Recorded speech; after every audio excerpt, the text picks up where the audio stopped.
Hello viewers, welcome to IT System Admin and Information Technology Learning tutorial channel for you.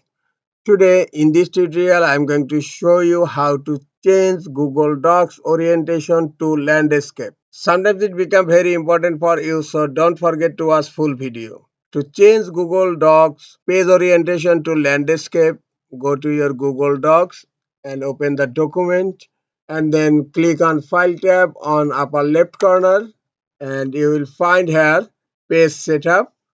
Click on page setup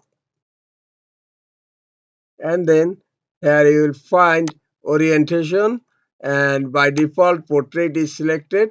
Just click on landscape here, and you can also change paper size and color from here.